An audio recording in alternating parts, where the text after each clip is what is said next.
Hello again, and welcome to another edition of doubleyourgains.com, how to build muscle, burn fat, and get the body you want fast. Okay, in my last video I talked about why aerobics basically sucks for fat loss. So today I'm going to tell you how you can get ripped. You do want to get ripped, right? So today I'm going to tell you what really works and what works fast. It's really simple too, only 2 words. Here they are: interval training. Interval training is better for your health. Interval training is usually defined as hard, all-out intervals like sprinting, followed by brief, less intense intervals like jogging. Work periods and rest periods vary depending on the protocol, but that's the idea. You got it? Intervals. Now the name makes sense. Now you should know why intervals are the best thing for your health. The famous Tabata study, number 1. Researchers found that guys who used this routine 5 days a week for 6 weeks improved their maximum aerobic capacity, a measure of your body's ability to consume oxygen. The more oxygen you can take in, the longer and harder you'll be able to run, by 14%. What's more, it also improved anaerobic capacity, which measures your speed endurance or the duration you're able to sprint at full effort, by 28%. Basically, you get better all-around results from intervals versus steady-state aerobics. Reason number 2, interval training can lower your blood pressure by up to 40%. To put it into your blood sugar by 40%. To put it into perspective, the commonly prescribed drug metformin does so by a paltry 19%, while putting users at risk of obesity, even if they can tolerate the constant vomiting and diarrhea. Reason number 3, interval training makes your heart and lungs stronger, not just bigger. Marathon runners keel over after marathons. Look it up on Google if you don't believe me. Even though their heart and lungs get enlarged, they get bigger. This is because their hearts don't actually get stronger, they're more stressed. Sprinters get stronger hearts. Sprinting is better for you. Interval training also mimics life and is more functional endurance training. You ever picked up a heavy box for a slow, steady state over 60 minutes? Hell no, you'd have to pick up a heavy box quick. Change a tire, chase a kid down, snatch him up and yell at him for running down the street. Everything you do in your everyday life is anaerobic, not aerobic. So interval training is more functional as well. Another reason is sprinting increases testosterone while aerobics lowers it. Although not a well-designed study, Journal of Sports Sciences, Volume 23, Issue 2, February 2005, pages 187 and 188. Here they compare testosterone levels among different groups of males: sprint trained, endurance trained, and sedentary individuals. Since this data is a cross-section, it does not establish cause and effect. In other words, it's possible that men with low testosterone self-select into endurance running, and men with high testosterone self-select into sprint running. But this data is very suggestive that sprint training may increase in testosterone in men. But logic plays a part here too, since we know that staying in the gym longer than 45 to 60 minutes depletes T levels.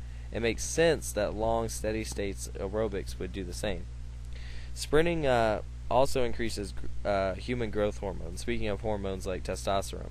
In a new study, researchers compared growth hormone levels in several ways: resting, after a 6-second cycle sprint, and after a 30-second cycle sprint.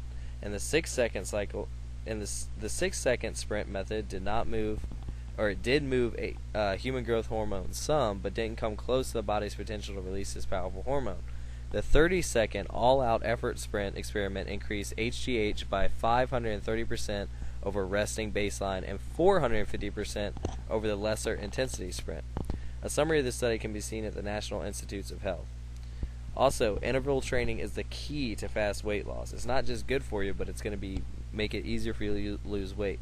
Besides being vastly superior for your health, interval training burns more fat than steady-state aerobics too. In fact, in the Tabata protocol that I mentioned before, the Japanese scientists discovered that the people following the Tabata protocol burned 9 times more fat than the group that exercised for an hour a day. 9 times more fat. And your metabolism stays revved up and burns more fat for up to 48 hours after the Tabata protocol. So, a simple 12-minute program to lose weight fast. I'll give you one here based on the Tabata protocol. Basically, you pick an exercise. I like sprints, but you can do jumping rope or cycling on a bicycle machine, etc. And you have intervals, which are sprints. Those are your hard periods where you go hard, followed by work intervals, and then those are followed by rest intervals, which would be like jogging. So you do sprints and jogging for your work and your rest periods, okay?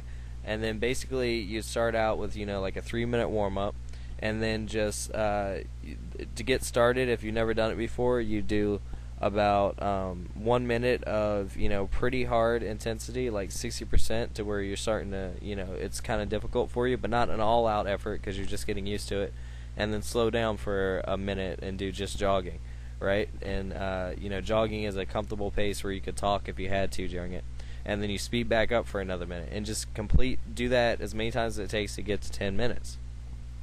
And then the next week you're gonna increase your intensity of your work interval, right? So you're running at about like 80% of your full out maximum effort, but you're going to decrease how long you run for, right? So maybe you're only running, instead of a minute, you're running 45 seconds, okay? And you just do that for the first 12 weeks, and then by the end of the 12 weeks, you'll be working up to what I normally do now, which is I do like a full out 1 minute sprint. After I do like a couple minutes of warm up, then I do a full out 1 minute sprint, and then a full out 1 minute recovery of jogging, then a full out 1 minute sprint as hard as I can, then a full minute recovery. I do that about 3 to 4 times, and then I just end with a little bit of walking to cool down. And that's vastly superior to aerobic exercise for burning fat, and it's also really, really good for your cardiovascular system and your heart.